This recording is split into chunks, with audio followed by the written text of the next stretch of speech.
আমরা 24-এ রক্ত দিয়েছি, হাজারো মানুষের জীবন দিয়েছি। কখনো নতুন বাংলা, কখনো সোনার বাংলা, আবার কখনো সবুজ বাংলা, আবার কখনো দেখেছি ডিজিটাল বাংলা। আমরা সর্বশেষ এসে স্মার্ট বাংলা দেখেছি। স্মার্ট বাংলার নামে এমন পরিবেশ দেখেছি, স্মার্ট বাংলার নামে স্টেজ ভেঙে পড়েছে, ঠিক কিনা বন্ধুগণ? আজকের এই গণসমাবেশের প্রধান অতিথি বাংলার লাখো কোটি তৌহিদি জনতার রাজনৈতিক ও আধ্যাত্মিক রাহবার, ইসলামী আন্দোলন বাংলাদেশের মোহতারাম আমির পীর সাহেব হুজুর চরমনাই। এছাড়াও আমার সামনে উপস্থিত আছেন ইসলামী আন্দোলন বাংলাদেশের বিভিন্ন স্তরের দায়িত্বশীল বৃন্দ। আমার সামনে উপবিষ্ট আছেন সর্বস্তরের ইসলাম প্রেমিক, দেশপ্রেমিক তৌহিদি জনতা। সবাইকে ইসলামী যুব আন্দোলন বাংলাদেশ পাবনা পূর্ব জেলা শাখার পক্ষ থেকে আন্তরিক শুভেচ্ছা ও মোবারকবাদ জানাচ্ছি। সংগ্রামী তৌহিদি জনতা, আমাদের এই দেশ স্বাধীন হয়েছে ৭১ থেকে নিয়ে আজ 2025, 55 বছর অতিক্রান্ত হতে চলছে।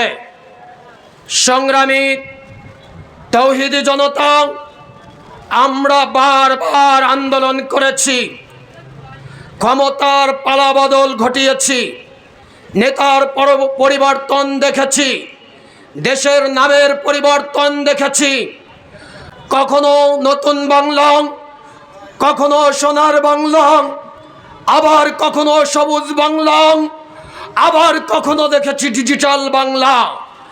আমরা সর্বশেষ এসে স্মার্ট বাংলা দেখেছি। স্মার্ট বাংলার নামে এমন পরিবেশ দেখেছি, স্মার্ট বাংলার নামে স্টেজ ভেঙে পড়েছে, ঠিক কিনা বন্ধুগণ? আমরা দেখেছি বারবার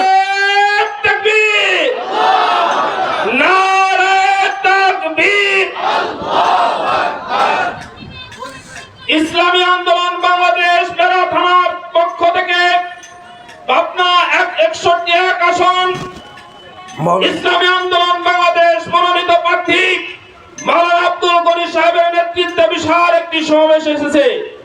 আমরা অভিবাদন জানাচ্ছি। লিল্লাহি তাকবীর, লিল্লাহি তাকবীর।